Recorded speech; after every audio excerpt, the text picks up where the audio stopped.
आज का टेस्ट हमारी सीरीज चल रही है एनसीईआरटी फ्री टेस्ट सीरीज। इसमें कंप्लीट एनसीईआरटी जहां से प्रश्न हुबहू उठाए जाते हैं, चाहे आप सीटेट देते हैं, चाहे आप रिट देते हैं, या कोई भी शिक्षक भर्ती का एग्जाम दें, एज इट इज यदि कहीं से लैंग्वेज उठाई जाती है तो एनसीईआरटी से।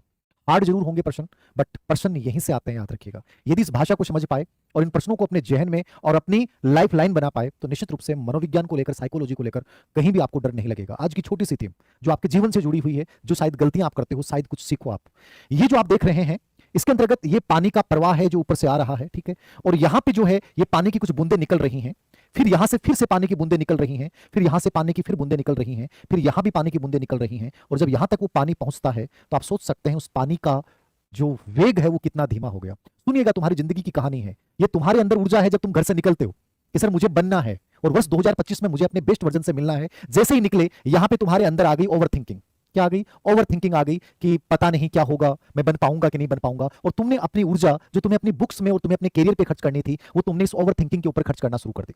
फिर आगे चले तो यहां पे तुम्हारे कुछ रिलेटिव्स जो तुम्हें ताने मार रहे हैं और तुम उनको जवाब देने का प्रयास कर रहे हो, नहीं मैं कर लूंगा, आप सब बकवास हो। ये नहीं, किसी को जवाब नहीं देना। आप अपनी यहां भी आपने एक ऊर्जा का एक सोर्स जो है वो अपने रिश्तेदारों के ऊपर, वो रिश्तेदार का मतलब यहां पे ये है कि इससे कोई भी रिश्ते जो तुम्हारी बेहतरीन ऊर्जा को खा रहे हैं, जो तुम्हारे टाइम को खा रहे हैं, वो सब इसके अंतर्गत आएंगे। तीसरी ऊर्जा वो है आपका सोशल मीडिया।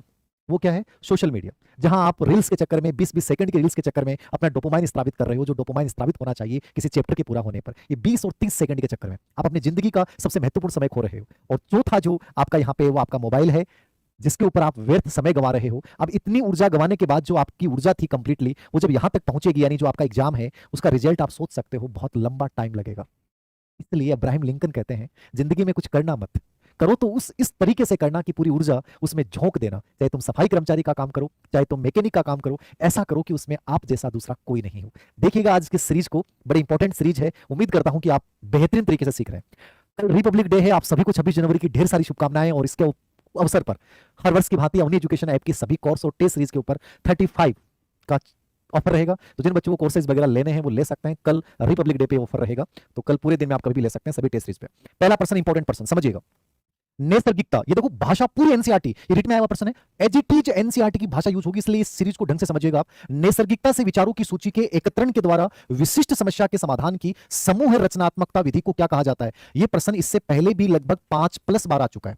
आज के बाद ये प्रश्न आपका गलत नहीं होना चाहिए। नैसर्गिकता मतलब स्वाभाविकता, नेचुरल, ठीक है। स्वाभाविकता से विचारों की सूची के एकत्रण द्वारा विशिष्ट समस्या, कोई स्पेशल प्रॉब्लम आ गई। और समूह रचनात्मकता की तकनीक है, मतलब एक समूह आधारित तकनीक होती है जिसमें आपके मान लो 10 बच्चे हैं और मैं अचानक से आपके सामने एक समस्या रखूंगा कि देखो ये समस्या है। अब आपको क्या करना है? अपने विचार देने, गहन चर्चा होगी। और गहन चर्चा में कहीं कृत्रिमता नहीं होगी, क्या होगी? स्वाभाविकता होगी। आपको जिस समय जो सूझ रहा है उत्तर, इनसाइट के आधार पर उत्तर दोगे कि ऐसा किया जाना चाहिए। ये कौन सा मेथड होता है? ये प्रश्न 5 बार प्लस आ चुका है, याद रखना। 3 बार तो रिट में आ चुका आपके, बहुत इंपॉर्टेंट चीज है। आंसर क्या रहा है? डी डी डी, बार प्लस आ चुका है, याद रखना। 3 बार तो रिट में आ चुका आपके, बहुत इंपॉर्टेंट चीज है। आंसर क्या रहा है? D D D D D, very good. देखिए ये विधि है ब्रेनस्टॉर्मिंग विधि, जो ऑसबॉर्न ने दी थी। ये भी याद रखना है किसकी विधि है? ऑसबॉर्न। बहुत बार आ चुकी है विधि, बस समझना इसका मतलब क्या होता है। समूह आधारित, जिसमें बच्चा स्वाभाविकता से उत्तर देता है, कोई कृत्रिमता नहीं रखता है, गहन चिंतन होता है, मंथन होता है। और ये विधि जो होती है वो रचनात्मकता यानी सृजनात्मक बच्चों के लिए सबसे उपयोगी है। तो सृजनात्मकता को मापने की सबसे बेस्ट विधि कौन सी होती है? ब्रेनस्टॉर्मिंग। अन्वेषण युक्ति ह्यूरिस्टिक मेथड किसने दिया था? आर्मस्ट्रांग ने दिया था। मैं खोज करके सीखता हूं। जेरोम ब्रूनर ने भी इसके ऊपर चर्चा की, याद रखना, ठीक है।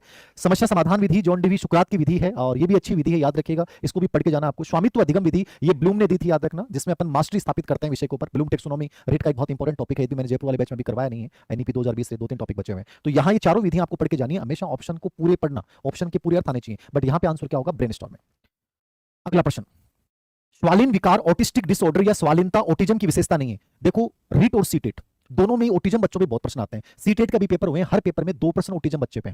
ये जो टॉपिक है ना विशिष्ट बालक वाला, ये रीट और सीटेट दोनों का ही बहुत इंपॉर्टेंट टॉपिक है, क्योंकि टोटल 2 प्रश्न तो मिनिमम आएंगे आज वाली क्लास में से, आपको एक आउटलाइन मिलेगी। और व्यक्तिगत भिन्नता वाले अर्थ प्रकार को जोड़ते हैं 3 प्रश्न आते हैं इस बिंदु से। रीट में 30 में से 3 प्रश्न इस बिंदु में से आते हैं। तो ये बहुत इंपॉर्टेंट टॉपिक है ऑटिज्म बच्चा। आज अपनी जो श्रृंखला है वो क्या है? एनसीईआरटी साइकोलॉजी के बेस पे। तो एनसीईआरटी की बुक में इसके ऊपर बहुत ज्यादा चर्चा है और ये रीजन है कि इसके ऊपर प्रश्न आता है ऑटिज्म बच्चे के ऊपर। तो ऑटिज्म बच्चे या स्वालीनता की विशेषता नहीं है। ऑटिज्म बच्चे कौन से होते हैं? पहला ऑप्शन देखना, सामाजिक अंतःक्रिया और कम्युनिकेशन में कठिनाई होती है, ठीक है। सोशल इंटरेक्शन नहीं कर पाते हैं, बातचीत नहीं कर पाते हैं, अपनी बातों को रख नहीं पाते हैं, दूसरों की भावनाओं को समझ नहीं पाते हैं।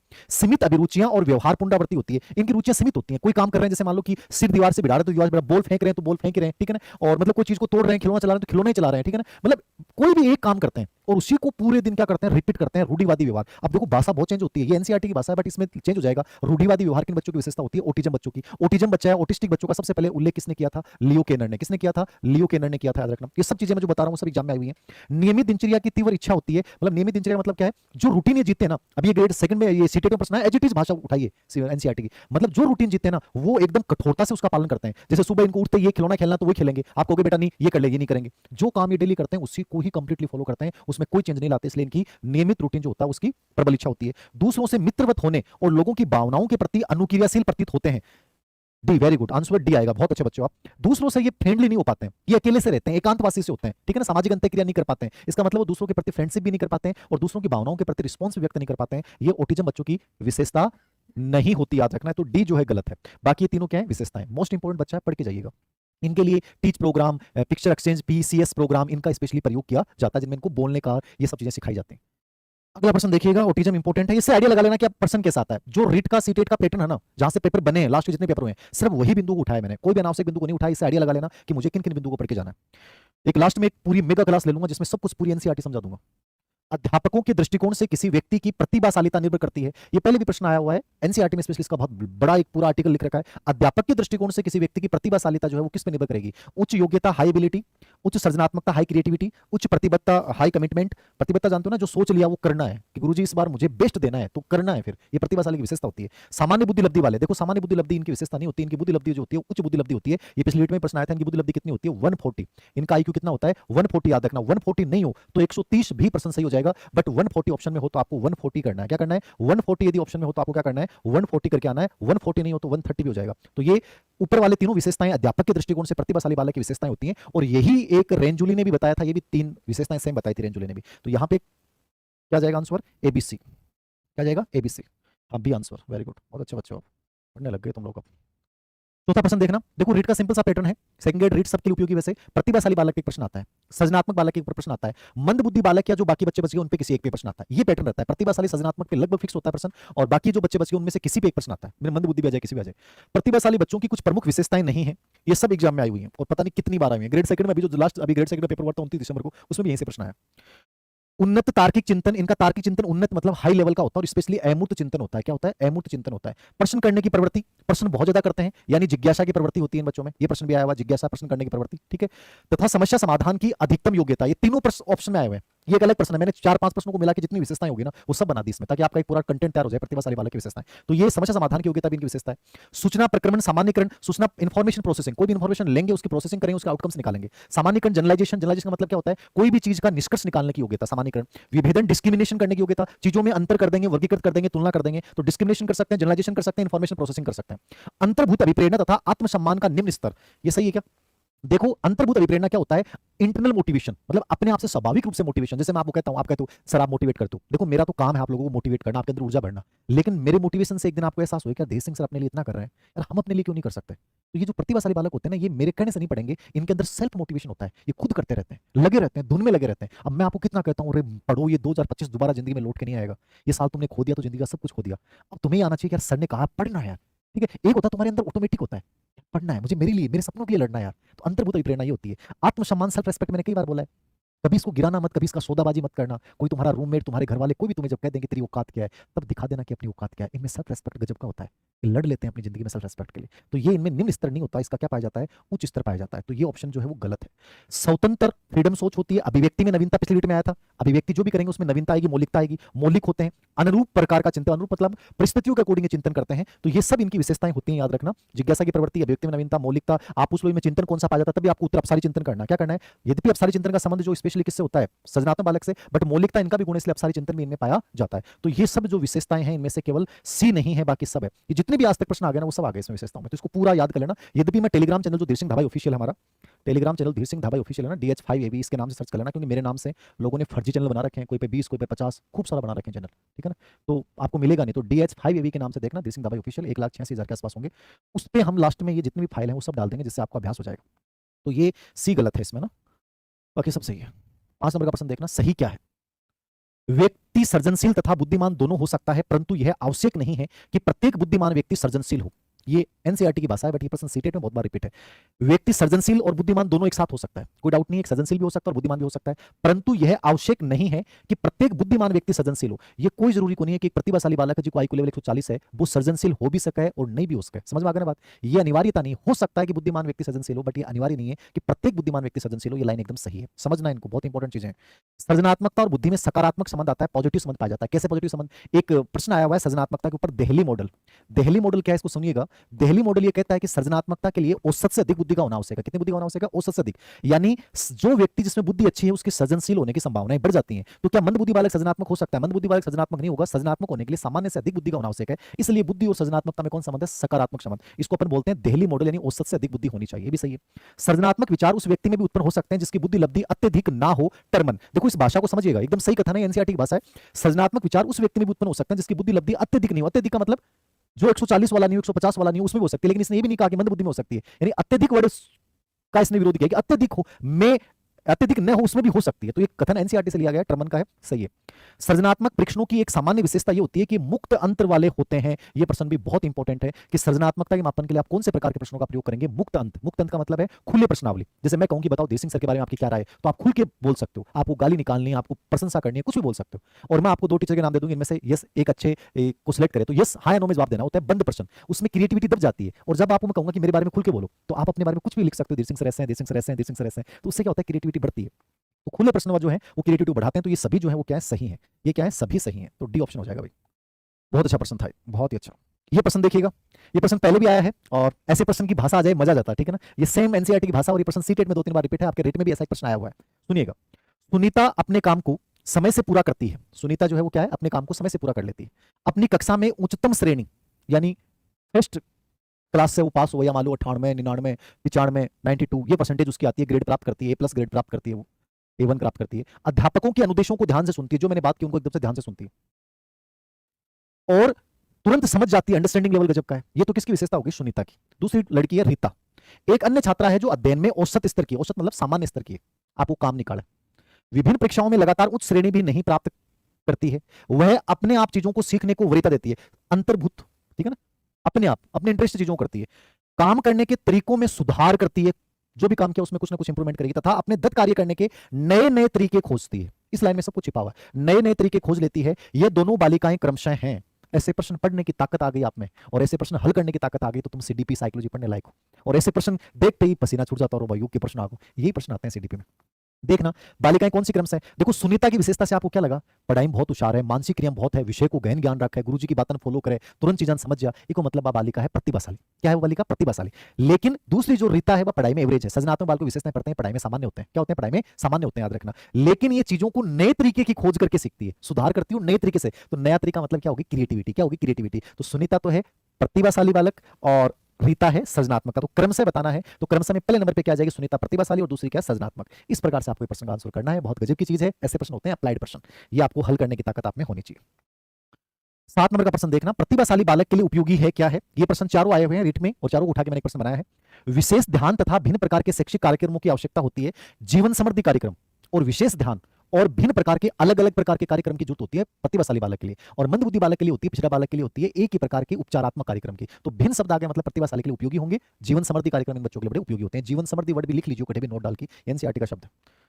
प्रतिभाशाली बच्चों की पहचान करने के लिए हमें वस्तुनिष्ठ परीक्षणों के परिणाम को प्राथमिकता देनी चाहिए। इस लाइन को समझना, ये पिछली डेट में आया था प्रश्न कि प्रतिभाशाली बच्चों की पहचान करने के बहुत सारे टेस्ट हैं, जिसमें माता पिता का इंटरव्यू होता है, टीचर से अपन चर्चा करते हैं, टीचर से अपन पूछेंगे कौन सा बच्चा प्रतिभाशाली है, ठीक है, और एक उसके दोस्तों से पूछें कि यार इस दोस्त इसके बारे में आपकी क्या राय है। तो उनके जो तीनों के परिणाम है वो आत्मनिष्ठ हो सकते हैं, यदि जानने के साधन है, लेकिन हमें हमेशा परिणामों में किस वस्तुनिष्ठ परिणाम, ऑब्जेक्टिविटी, ठीक है। तो ये प्रश्न पिछली डेट में आया था। प्रतिभाशाली बच्चों की पहचान करने के लिए अवलोकन, ऑब्जर्वेशन, बुद्धि परीक्षण, उपलब्धि परीक्षण और व्यक्तित्व परीक्षण प्रमुख है। ये जो परीक्षण है ना, बुद्धि परीक्षण, इसको अपन वस्तुनिष्ठ परीक्षण भी बोलते हैं, याद रखना। प्रतिभाशाली बच्चे के मापन में बुद्धि परीक्षण, उपलब्धि परीक्षण और व्यक्तित्व परीक्षण, ये तीनों परीक्षण बहुत इंपॉर्टेंट हुए, यदि चारों यूज हुए, लेकिन ये तीनों जो हुए लास्ट वाले ये वस्तुनिष्ठ होते हैं। तो ये याद रखना, एनसीईआरटी में पूरा लेख डाल रखा है इनका। फिर चौथा है रेंजुली का त्रिचक्रीय मॉडल, इनसे संबंधित है। रेंजुली ने त्रिचक्रीय मॉडल दिया था प्रतिभाशाली बालक का, औसत से ऊपर योग्यता, उच्च सृजनात्मकता और प्रतिबद्धता, जो मैंने अध्यापक वाले बताए थे ना, वो तीनों तत्व किसने बताए थे? रेंजुली ने। इसको बोलते हैं त्रिचक्रीय मॉडल, और त्रिचक्रीय मॉडल किसने दिया था? रेंजुली ने दिया था, और इसका संबंध किससे होता है? प्रतिभाशाली बालक से। तो ये चारों ही प्रश्न अलग अलग एग्जाम में आए हुए हैं, मैंने एक प्रश्न बनाया है प्रतिभाशाली बालक की, जितनी भी चीजें हैं वो सब यहाँ पे आ गई। तो यहाँ आंसर क्या हो जाएगा? 2। पूजा बेटा साइड में कद हटूं तो बता, भूल जाऊं मैं। हाँ सही कह रहे हो, टेस्ट में देख लिया करो चीज़, अब तो समझ लो थे ढंग से। हाँ पीडीएफ भी मिलती है टेस्ट के अंतर्गत, आप पीडीएफ भी देख सकते हो ना। बाकी यहाँ तो मैं आपको समझा रहा हूँ, तो चारों विशेषताएं इसके हैं, देख लीजिएगा ना। 8 नंबर का प्रश्न देखना, मंदबुद्धि बालक का लक्षण नहीं है। मंदबुद्धि बालक का लक्षण क्या नहीं है, देखिएगा इंपॉर्टेंट प्रश्न। मंदबुद्धि बालक पे भी रीट में खूब प्रश्न पूछे गए, तो इसको भी देख लीजिएगा। बौद्धिक प्रकार्यात्मकता सामान्य स्तर से प्राप्त, आप देखो ये भाषा आपको कंफ्यूज करेगी, क्योंकि एनसीईआरटी की भाषा है। प्रकार्यता मतलब फंक्शनिंग, जो आपकी इंटेलेक्चुअल फंक्शनिंग है वो मंदबुद्धि बालक की क्या होती है, सामान्य स्तर से पर्याप्त कम होती है, और इसके आगे लिख लेना कि इनकी 70 से कम मानी जाती है। क्या मानी जाती है, 70 से कम मानी जाती है बौद्धिक प्रकार्यात्मकता। स्वतंत्र व अनुरूप प्रकार का चिंतन, ये गलत है। स्वतंत्र अनुरूप प्रकार का चिंतन जो होता है वो प्रतिभाशाली बालक में, किसमें है ये, प्रतिभाशाली बालक में होता है। मंदबुद्धि बालक में चिंतन होता है वो मूर्त होता है, चीजों को देखकर करते हैं। निम्न मंदबुद्धि बालक बुद्धिलब्धि प्रसार 50 से 70 वाले पर्याप्त ग्राही व अभिव्यक्तिपरक भाषा संप्रेषण को समझ सकते हैं, एकदम सही है। जो 50 से 70 वाले, जो मैंने आपको इससे पहले वाले टेस्ट में करवा दिया था, मंदबुद्धि बालक की जो 4 कैटेगरी है ना, वो अल्प मंदबुद्धि बालक, साधारण मंदबुद्धि बालक, ठीक है, गंभीर मंदबुद्धि बालक, अति गंभीर मंदबुद्धि बालक, माइल्ड, मॉडरेट, सेवियर और प्रोफाउंड, ये चारों इंग्लिश वर्ड भी याद रखना। वो एक टेबल भी मैं टेलीग्राम पे शेयर कर दूंगा, उसको देख के जाना। इस पे मंदबुद्धि बालक के इस वर्गीकरण पे बहुत बार प्रश्न आए, इस बार रेट में भी आया था, पिछले रेट में भी प्रश्न आया था। तो मंदबुद्धि बालक में जो ये पहली कैटेगरी है, ये अभिव्यक्तिपरक और भाषा संप्रेषण को समझ सकते हैं, लेकिन जो आपके मॉडरेट जो मंदबुद्धि बालक होते हैं ना, उनके समझने में दिक्कत आती है। तो इसकी जो टेबल भी है, मैंने पिछले टेस्ट में भी ऐसा प्रश्न करवाया था, उसमें चर्चा की थी, उसको देख लीजिएगा, ये सही है। अनुकूलित व्यवहार में न्यूनता पाई जाती है। अनुकूलित व्यवहार का मतलब ये समायोजन नहीं कर पाते हैं, ये आत्मनिर्भर नहीं होते हैं, दूसरों पर डिपेंडेबल होते हैं, तो इनके समायोजन वातावरण के साथ समायोजन का कमजोर पाया जाता है। तो वातावरण में समायोजन कमजोर होता है, इसको बोलते हैं न्यूनता। तो ये सब विशेषताओं में से केवल दूसरी जो विशेषता है वो प्रतिभाशाली बालक की है, बाकी सबके सब किसके हैं, मंदबुद्धि बालक के। तो ये भी प्रश्न बहुत बार रिपीट है, इसको देख लीजिएगा। प्ले लिस्ट बन जाएगी बेटा, टेंशन मत लो, कल मैं बनवा दूंगा या मैं खुद बना दूंगा, टेंशन मत लो। तो छोटी मोटी चीजें टेंशन मत लो, और घनी चीजें टेंशन लेने वाली क्यों लो है, तो मैं कर दे शुभान। 9 नंबर को प्रश्न देख, जो सही नहीं है। कौन सा सही नहीं है देखना, ये सब चारों प्रश्न आपके आए हुए हैं, जितने भी सीडीपी एग्जाम के पेपर होते हैं, किसी भी स्टेट का पेपर हो। मानसिक विमंदित पद को, मानसिक विमंदित मतलब आपका जो मंदबुद्धि बालक है को बौद्धिक अक्षमता से प्रतिस्थापित किया गया, यानी मानसिक विमंदित बच्चे को आजकल अपन क्या बोलते हैं, बौद्धिक अक्षमता वाला बालक। क्या बोलते हैं, बौद्धिक अक्षमता वाला, ठीक है ना, मतलब इंटेलेक्चुअल डिसेबिलिटी वर्ड से इसको संबोधित किया जाता है। ये पिछली डेट में आया था, याद रखना। मानसिक विमंदित को किस पद से प्रतिस्थापित किया गया, बौद्धिक अक्षमता। रचनात्मक चिंतन अपसारी चिंतन को कहा जाता है। अपसारी, आपके जो क्रिएटिव बच्चे होते हैं उनमें कौन चिंतन पाया जाता है, अपसारी चिंतन। इसके 3 वर्ड हैं, तीनों याद रखना, लिख लेना साथ साथ में बोलता हूं तब। अपसारी चिंतन का मतलब है डाइवर्जेंट थिंकिंग, हटकर सोचना। एक होता है अभिसारी चिंतन, गिलफोर्ड ने 2 चिंतन बताया था, अभिसारी अपसारी। अभिसारी का मतलब होता है यांत्रिक, एक प्रकार से सीधा उत्तर देना। अपसारी का मतलब होता है ऐसा ना होता तो क्या होता है। इसको अपन आउट ऑफ बॉक्स चिंतन बोलते हैं, केंद्र विमुख चिंतन बोलते हैं, इसको अपन पार्श्व चिंतन बोलते हैं। ये तीनों चारों वर्ड याद रखना, ये हर एग्जाम में आता है। तो ये अपसारी चिंतन जो होता है वो सृजनात्मक बच्चों में पाया जाता है। ये दोनों सही हैं। एक समावेशी कक्षा में, समावेशी कक्षा पे रीट पे अभी तक एक प्रश्न आया 18 वाले में, बट ये हल्का सा नॉलेज होना चाहिए। समावेशी कक्षा में छात्रों की आवश्यकताओं को पूरा करने के लिए शिक्षक को बहुसंवेदी सामग्री, अलग अलग इंद्रियों का प्रयोग हो, क्योंकि अलग विशेष आवश्यकता वाले बच्चे सब इसमें आते हैं, और सभी को नियमित विद्यालयों में शिक्षा प्रदान करने की प्रणाली है समावेशी शिक्षा। बिना किसी भेदभाव के सभी बच्चों को नियमित विद्यालयों में शिक्षा प्रदान करना, ये होता है इंक्लूसिव एजुकेशन, समावेशी शिक्षा। तो ये सही है। समावेशी कक्षाओं को पाठ्यचर्या सामग्री के मानकीकरण के साथ साथ मूल्यांकन रणनीतियों के मानकीकरण को अपनाना चाहिए। देखो समावेशी एजुकेशन कभी भी मानकीकरण की बात नहीं करता है, स्टैंडर्डाइजेशन की बात नहीं करता, याद रखना। तो ये प्रश्न सीटेट में बहुत बार आया हुआ है, याद रखना। मानकीकरण की कहीं भी समावेशी शिक्षा बात नहीं करेगी। ऊपर वाले आपके तीनों सही हैं, यहाँ पे गलत कौन सा होगा इस प्रश्न में, हाँ ये इस प्रश्न में आंसर गलत दिए हुए हैं सर, टेस्ट में भी आप लोगों को कंफ्यूज हुआ होगा फिर, है ना। इसमें सही नहीं है, इसमें ऑप्शन ए ही आएगा, सी तीसरा ऑप्शन, डी ऑप्शन ही आएगा केवल, ना। डी गलत है, बाकी सब क्या है, सही है, ठीक है ना। डी गलत है, बाकी सब सही, डी गलत है, बाकी सब सही। समझ में आ गई क्या। बहुसंवेदी मतलब जो आपका मल्टीपल, जो आपकी ज्ञानेंद्रियां हैं ना, इंद्रियां हैं, ठीक है ना, उनका प्रयोग करेंगे अपन। और इंक्लूसिव एजुकेशन जो होती है, समावेशी शिक्षा, उसमें मानकीकृत जो तकनीक है उनका प्रयोग नहीं किया जाता। तो इसमें केवल डी गलत है, तो इसमें ऑप्शन में चेंज कर लीजिएगा, केवल डी आएगा ना, इसमें केवल डी आएगा ना। ये टेस्ट में भी मैं करवा दूंगा, ये मेरे से कई बार क्या टेस्ट बनाता हूँ समय दिमाग में ये निकल जाता है कि यार ये क्या हुआ, 1-2 प्रश्नों में से गलती हो जाती है।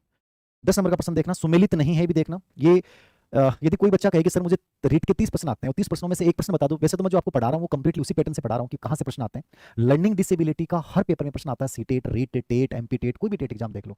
लर्निंग डिसेबिलिटी, और लर्निंग डिसेबिलिटी में स्पेशली 2 जरूर पढ़ के जाना, 3 पढ़ लेना, बट 2 जरूर पढ़ना, इन पे फिक्स प्रश्न होता है। लर्निंग डिसेबिलिटी शब्द का प्रयोग सैमुअल क्रिक ने किया था, ठीक है ना। और इन बच्चों में क्या होता है, इनकी विशेषता याद रखना है, सेंट्रल नर्वस सिस्टम संबंधित विकार होते हैं, ठीक है ना। इनकी बौद्धिक उपलब्धि स्तर जो हो निम्न होता है, ठीक है ना। ये चीज़ों में लिखने, सुनने, बोलने में इनकी दिक्कतें आती हैं, ये ध्यान केंद्रित नहीं कर पाते हैं, इनकी बहुत सारी विशेषताएं मैंने डाल रखी हैं, पूरा पढ़ के जाना। लेखन वैकल्य, डिस्ग्राफिया, पढ़ने के प्रवाह में कमी, गलत है। लेखन वैकल्य का संबंध डिस्ग्राफिया का संबंध क्या है, बच्चा लिख नहीं पाता है, गलत लिखता है, अधूरा लिखता है, उल्टा लिखता है, गलत तरीके से पेन पकड़ता है, उसको बोलते हैं डिस्ग्राफिया। डिस्कैलकुलिया, डिस्कैलकुलिया क्या है, लिखित कार्य में चुनौती, ये भी गलत है। डिस्कैलकुलिया लिखित कार्य में चुनौती नहीं होता, ठीक है। लिखित कार्य में चुनौती लेखन पैठल्य वैकल्य होता है। ओटिज्म, दोहरावुत व्यवहार, एकदम सही है, एक ही चीज को बार बार दोहराएगा। डिस्कैलकुलिया, गणित समझने में कठिनाई, ये भी एकदम सही है, ठीक है ना। यहाँ पे डिस्कैलकुलिया नहीं था, यहाँ पे शायद और मैंने दे रखा था, लेकिन वो भी दोनों गलत हैं। डिसलेक्सिया, डिसलेक्सिया पे बहुत प्रश्न आता है, एक ही चीज नोट कर लेना ना, इसको स्टार दे लेना, ये दोनों तीनों most important, dysgraphia, dyscalculia. Dyscalculia तो ये होता है कि जितनी भी गणित की चीजें वो नहीं कर पाएगा, गणित के कोडवर्ड, गणित के संकेत, गणित गणना नहीं कर पाएगा, दिशा ज्ञान, ये सब कमजोर होता है। डिसलेक्सिया क्या होता है? डिसलेक्सिया होता है पढ़ने संबंधी विकार, गलत पढ़ेगा, अधूरा पढ़ेगा, बी को डी समझेगा, डी को बी समझेगा, ठीक है, धारा प्रवाहित बोल नहीं पाएगा, ये इनकी प्रॉब्लम होती है डिसलेक्सिया की। तो पठन विकृति होती है डिसलेक्सिया, तो पढ़ने के प्रवाह में जो कमी होती है ना, वो डिसलेक्सिया की विशेषता होती है। डिसलेक्सिया इज मोस्ट इंपॉर्टेंट प्रश्न है, सबसे अधिक प्रश्न जो पूछा जाता है ना लर्निंग डिसेबिलिटी तो डिसलेक्सिया, तो इसको अच्छे से पढ़ना। डिस्ग्राफिया पहला और दूसरा दोनों गलत है, तो सम्मिलित कौन सा नहीं है? ए और बी। हाँ, डिसलेक्सिया ए बी है, डिसलेक्सिया बहुत इंपॉर्टेंट है, इसको समझ लेना अच्छे से। अगला प्रश्न देखना भाई, दृष्टि बाधित बच्चों पे एक प्रश्न ऐसे, इन किसी बच्चे पे एक प्रश्न आता है, दृष्टि बाधित बच्चों की जरूरतों को पूरा करने के लिए सहायक तकनीकी उपकरण उदाहरणों में क्या शामिल नहीं है? दृष्टि बाधित बच्चे जिनको दिख नहीं पाता उन बच्चों के लिए किसका प्रयोग नहीं करेंगे? वैकल्पिक कंप्यूटर इनपुट उपकरण, ठीक है, इसका प्रयोग होता है। वैकल्पिक इनपुट उपकरण का दृष्टि बाधित बच्चे बच्चों के लिए प्रयोग होगा। ब्रेल एम्बेसडर और प्रदर्शक, जितनी भी ब्रेल से संबंधित जितनी भी चीजें हैं, चाहे वो अबेकस है, चाहे टेलर फ्रेम है, ठीक है ना, चाहे स्पीच प्लस कैलकुलेटर, जितनी भी चीजें हैं वो सबका प्रयोग होता है, तो ये सही है। वाक पहचान सॉफ्टवेयर, भाषण से पाठ, ये भी एकदम सही है, वाक पहचान सॉफ्टवेयर का इसके लिए प्रयोग होता है। सांकेतिक भाषा का प्रयोग जो होता है ना, वो होता है आपके उसके लिए श्रवण बाधित बच्चों के लिए, किसके लिए होता है? श्रवण बाधित बच्चों के लिए होता है, इसलिए डी ऑप्शन जो है एक प्रकार से क्या है? गलत है। डी क्या है? गलत है। ए बी सी सही है, बट डी क्या है? गलत है, तो ऑप्शन में क्या हो जाएगा? डी। सांकेतिक भाषा का प्रयोग किसके लिए करते हैं अपन? श्रवण बाधित बच्चे जिनको सुनता नहीं है, बधिर बच्चों के लिए इशारों में सांकेतिक भाषा का प्रयोग करेंगे, ओष्ठवाचन विधि का प्रयोग करेंगे। और दृष्टिबाधित बच्चों के लिए ब्रेल लिपि, मोटे अक्षर की किताबें, ब्रेल मानचित्र, ये सब जितनी भी चीजें, ब्रेल अबेकस है, टेलर फ्रेम है, स्पीच प्लस कैलकुलेटर है, ऑप्टाकोन मशीन है, जितने भी मोटे अक्षर की चीजें वो सब करेंगे। ऑडियो उपकरण का प्रयोग इन बच्चों के लिए कर सकते हैं क्योंकि इनको सुन सकता है, ठीक है ना, बट सांकेतिक भाषा तो देख नहीं पाएंगे, तो सांकेतिक भाषा इनके लिए उपयोगी नहीं होती। ओके बेटा, ये मेरे वाले टेस्टों में 10 भी सही हो रहे हैं तो बहुत बढ़िया मान लेना आप, क्योंकि ये पूरी भाषा है एग्जाम एनसीईआरटी की। न्यूनतम आधारभूत सुविधाओं से वंचित बालकों को निम्न रूप से वर्गीकृत किया जाता है, पिछले वीडियो में आया था प्रश्न, ये आपके सिलेबस में एक लिखा हुआ है, अलाभान्वित बालक, डिसएडवांटेज चाइल्ड, उनको बोलते हैं न्यूनतम आधारभूत सुविधाओं से वंचित बालक। मतलब जो सामाजिक, आर्थिक और शैक्षणिक दृष्टिकोण से पिछड़े बालक होते हैं, जिनमें आत्मसंपर्क कमजोर होता है, भाषा विकास कमजोर होता है, ठीक है, जिनको शिक्षा के अवसर नहीं मिल पाते, इन बच्चों के लिए भारत में मिड डे मील और निःशुल्क शिक्षा का प्रावधान किया गया है। तो छोटा सा बच्चा है, 2-4 बातें, एक ही प्रश्न आज तक इस पे आया है, तो ये होते हैं प्रतिकूल परिस्थितिग्रस्त बालक, अलाभान्वित डिसएडवांटेज चाइल्ड। अगला प्रश्न देखना, जेपी गिलफोर्ड के अनुसार सृजनात्मक बालकों की विशेषता कौन सी नहीं है? बहुत अच्छा प्रश्न है ये, नॉर्मली सृजनात्मक बालकों की विशेषता प्रश्न पूछता है जेपी गिलफोर्ड के अनुसार। तो गिलफोर्ड ने सृजनात्मकता का असाधारण गुण सिद्धांत दिया था, क्या दिया था? असाधारण गुण सिद्धांत। उसमें इसने विशेषताएं बताई हैं, चिंतन में समानुभूति, चिंतन में लचीलापन, फ्लेक्सिबिलिटी सही है, समस्या के बहुविध उत्तर, चिंतन में मौलिकता, ठीक है, और इसने समस्या के प्रति संवेदनशीलता बताया था। क्या बताया था? समस्या के प्रति संवेदनशीलता। समानुभूति कहीं नहीं बताई, चिंतन में समानुभूति का मतलब कमजोर हो गया वो तो क्रिएटिव बना ही नहीं, याद रखना। तो चिंतन में समानुभूति नहीं बताई थी। इसके अलावा भी याद रखना, केंद्र विमुख चिंतन की विशेषता किसने बताई थी? इन्होंने बताई थी। समस्या की पुनर्व्याख्या करने की योग्यता किसने बताई थी? गिलफोर्ड ने बताई थी। विचारों में समन्वय स्थापित करने की योग्यता किसने बताई थी? गिलफोर्ड ने बताई थी। और विचारों में रूपांतरण करने की योग्यता किसने बताई थी? गिलफोर्ड ने। अभी जो मैंने बोला इनको लिख लेना, रोक के इस वीडियो को। लचीलापन, बहुविध उत्तर, मौलिकता, संवेदनशीलता, विस्तारण, केंद्र विमुख चिंतन, समन्वय स्थापित करने की योग्यता, पुनर्व्याख्या करने की योग्यता और रूपांतरण करने की योग्यता, ये विशेषताएं गिलफोर्ड ने सृजनात्मक बालकों की बताई हैं। तो यहाँ पे ए ऑप्शन जो है वो गलत है, बाकी सब सही। मैंने सब बता दिया विशेषताएं। प्रतिभाशाली बालकों की शिक्षा के लिए कौन सा उपाय प्रासंगिक नहीं है? प्रतिभाशाली बालक पे तो सबसे ज्यादा दो ही बच्चों के प्रश्न आते हैं, प्रतिभाशाली और सृजनात्मक। पाठ्यक्रम की समृद्धि, इनरिचमेंट प्रोग्राम, ठीक है ना, इसके स्थान पे एक वर्ड आ सकता है संवर्धन प्रोग्राम, लिख लेना इसको ना, संवर्धन कार्यक्रम, इनरिचमेंट प्रोग्राम, मतलब इनके लिए व्यापक विशाल पाठ्यक्रम लगाया जाता है, इसको बोलते हैं संवर्धन पाठ्यक्रम। ये बहुत बार आया हुआ प्रश्न है, मोस्ट इंपॉर्टेंट वर्ड है। ग्रेड एसिलरेशन, श्रेणी उन्नति, इसकी जगह वर्ग त्वरण शब्द भी आ सकता है, इसको याद रखना। यानी एक साथ 11वीं 12वीं first year second year third year एक साथ जल्दी उन्नति दी जाती है इनको। उपचारात्मक अध्यापन, रेमेडियल टीचिंग जो होता है वो पिछड़े बालकों के लिए, मंद बुद्धि बालकों के लिए होता है, ना कि प्रतिभाशाली बालक के लिए, तो ये गलत है। विशेष कक्षाएं, हाँ स्पेशल क्लासेस इन बच्चों की लगाई जाती हैं। तो कौन सा उपाय प्रासंगिक नहीं है? तो आंसर क्या हो जाएगा? B option. ये बी वैसे नीचे डाल रखा है, तो बी करना, आपको क्या करना है? बी। कितने घंटे पढ़ना चाहिए, कितने घंटे सोना चाहिए? बेटा ये कोई सवाल का जवाब नहीं है, आपको सेटिस्फेक्शन कितने मिलता है वो सबसे बेस्ट है। आप सिलेबस को कवर कर पा रहे हैं यदि 7 घंटे में, तो 7 घंटे पढ़ लें, बहुत बढ़िया है। यदि आप सिलेबस कवर नहीं कर पा रहे हैं और आप 10-11 घंटे आपको मिल रहे हैं, तो 11 घंटे पढ़िए। बट मेरा कहने का मतलब है, चाहे 15 घंटे पढ़ो, चाहे 12 घंटे पढ़ो, लेकिन आप एकाग्रचित होकर पढ़ो, जो आज की थीम थी ना, पूरी ऊर्जा के साथ पढ़ो, चाहे 4 घंटे पढ़ो। ऐसे विभाजित होकर चीजों को करोगे ना, तो आउटकम्स नहीं आएंगे कि आप चीजें मल्टीटास्किंग एक साथ कर रहे हो, चीजों में उलझे हुए हो, तो लाइफ में परिणाम नहीं आएगा। तो चीजों को आराम से कीजिए, ज्यादा बेटर ऑप्शन। तो आंसर क्या हो जाएगा यहाँ पे? बी गलत है, बाकी सब सही। अंतिम प्रश्न देखना, सही मिलान नहीं है, इसमें जितने भी 4 प्रश्न वो सब आ गए। अवधान न्यूनता अतिक्रिया विकार, एडीएचडी, ये भी एनसीईआरटी में बहुत लंबा लेख है इसके ऊपर, तो ये पढ़ के जाना आप। ADHD, attention deficit hyperactivity disorder, ये 2 मुख्य लक्षण होते हैं। इन अटेंशन यानी ध्यान केंद्रित नहीं कर पाना, वह अतिक्रियाशीलता, आवेगशीलता। अतिक्रियाशीलता मतलब हाइपर एक्टिव हुए, कभी भाग रहे हैं, कूद रहे हैं, पढ़ रहे हैं, गिर रहे हैं। आवेगशीलता मतलब इंतजार नहीं कर सकते हैं, प्रतीक्षा नहीं कर पाते हैं, कोई बात को सुन पूरा नहीं पाते हैं, बीच में बोलेंगे, ये होती है आवेगशीलता। तो इनकी विशेषता होती है एडीएचडी बच्चों की, इंपॉर्टेंट है ये, एनसीईआरटी में बड़ा ज्यादा जिक्र है बच्चों का, ठीक है। सृजनात्मक परीक्षणों का निर्माण करने वाले मनोवैज्ञानिकों में गिलफोर्ड ने बनाया है, खटेना ने बनाया, एनसीईआरटी की भाषा उठाई मैंने, वालांस ये छोड़ देना, कोगन, परमेश, बाकरमेंदी जो ना, ये तो टोरेंस याद रखना ना, टोरेंस को सृजनात्मक मापन का जनक माना जाता है। और चार जो इनके शाब्दिक टेस्ट थे, 3 अशाब्दिक टेस्ट थे, धारा प्रवाहिता, मौलिकता, लोचशीलता का मापन करता है। ये बहुत इंपॉर्टेंट टेस्ट है, इसके टेस्टों के उपनाम भी याद करके जाना, टोरेंस और एक बाकरमेंदी। सेकंड ग्रेड का तो फिक्स प्रश्न है कि यहां से प्रश्न आता है, बाकरमेंदी, टोरेंस और पासी, ये दोनों भारतीय थे। इनके जो टेस्ट है ना, उनको पूरा पढ़ के जाना इंपॉर्टेंट है, इन पे बहुत प्रश्न आते हैं, टोरेंस, बाकरमेंदी और बीके पासी, इनके टेस्टों का पूरा वर्णन पढ़ के जाना, शाब्दिक परीक्षण कौन कौन से हैं। तो इनका योगदान है, सही है। सृजनात्मकता, आनुवांशिकता और पर्यावरण दोनों द्वारा निर्धारित होती है, बहुत अच्छा प्रश्न है ये, सीटेट में आया हुआ प्रश्न है। सृजनात्मकता, आनुवांशिकता मतलब संभाव्यता को व्यक्त करती है आनुवांशिकता, और वातावरण उसको मतलब उसको बढ़ाता है, विकसित करता है। तो आनुवांशिकता, प्रतिभाशाली बालक तो केवल जन्मजात होते हैं, और सृजनात्मकता, आनुवांशिक और वातावरण दोनों डिसाइड होती है। ये प्रश्न सही है, याद रखना, एनसीईआरटी। और चौथा बिंदु है, एनोक्सा नर्वोसा, क्षुधा अभाव में व्यक्ति को अपने शरीर प्रतिमा के बारे में गलत धारणा होती है, जिसके कारण वह अपने को अधिक वजन वाला समझता है। ये प्रश्न भी आपके रिट में आया हुआ है, सीटेट में भी बहुत बार आया हुआ है, एनसीईआरटी से एजिटेज उठाया हुआ है। ये दो विकासात्मक विकार होते हैं विशिष्ट बच्चों में, एक एनोक्सा नर्वोसा और एक बुलिमिया। बुलिमिया में तो क्या होता है कि आप पहले खा लेते हो और खाने के बाद जो है फिर रेचन करते हो, अंगुलियां डाल डाल के बाहर निकालते हो, ठीक है ना, वो तो होता है बुलिमिया। और एनोक्सा नर्वोसा में लड़कियों में दोनों में पाया जाता है, लड़कियों में पाया जाता है बुलिमिया और एनोक्सा नर्वोसा। इसमें क्या होता है, इनको डर रहता है कि यदि मैं ज्यादा खा लूंगी तो मैं मोटी हो जाऊंगी, ठीक है ना। तो ये मोटेपन से बचने के लिए गिन गिन के खाते हैं, किसी के सामने नहीं खाते हैं, बहुत कम खाते हैं। तो ये जो साइकोलॉजिकल डिसऑर्डर है वो एनोक्सा नर्वोसा है। तो एक प्रकार से ये सही मिलान कौन सा नहीं है, तो ये चारों ही सही हैं। क्या है, चारों ही सही हैं। तो इसमें आंसर होगा कोई नहीं। क्या होगा आंसर, कोई नहीं। यानी चारों ही लाइनें जो है, चारों ही विशेषताएं सही हैं। तो ये लास्ट वाली जो लाइन है ना, एनोक्सा नर्वोसा और बुलिमिया, पढ़ के जाना बड़ा इंपॉर्टेंट है। एनसीईआरटी से प्रश्न उठाता है तो ये चीजें उठाता है। ये मापन में टोरेंस, बीके पासी, बाकरमेंदी पढ़ जाना। और एडीएचडी में इसके जो दो लक्षण है वो पढ़ जाना। एडीएचडी क्या है, विकासात्मक विकार। तो ये टोटल 15 प्रश्न थे, विशिष्ट बच्चों के ऊपर अपने चर्चा कर ली है। मेरे अकॉर्डिंग अब तक मैंने शायद 4 टेस्ट करवा दिया, 5 टेस्ट करवा दिए, आपकी बहुत इंपॉर्टेंट 5 टॉपिक पूरे हो गए हैं। यदि आपको इससे एक आइडिया लग गया होगा कि सर प्रश्न कैसे आते हैं, और मेरे कोडिंग एनसीईआरटी का तो मैंने कुछ छोड़ा ही नहीं है, एनसीईआरटी तो पूरी हो गई आपकी इन 15 प्रश्नों में, यदि आपने इसको अच्छे से समझ लिया तो बहुत बेहतरीन सीरीज है, और इसको सब बच्चों तक पहुंचाया करो, सबसे बड़ी बात है, मजा आता है। आप लोगों की लाइक्स हैं, शेयर्स हैं, हमें एक मोटिवेशन मिलता है। बाकी तो ये आपसे कुछ ले नहीं रहे, तो इनको पहुंचाया करो अधिकतर बच्चों तक, थोड़ा सा पॉजिटिव अच्छा लगता है। ओके, आपको जन्मदिन की शुभकामनाएं बेटा।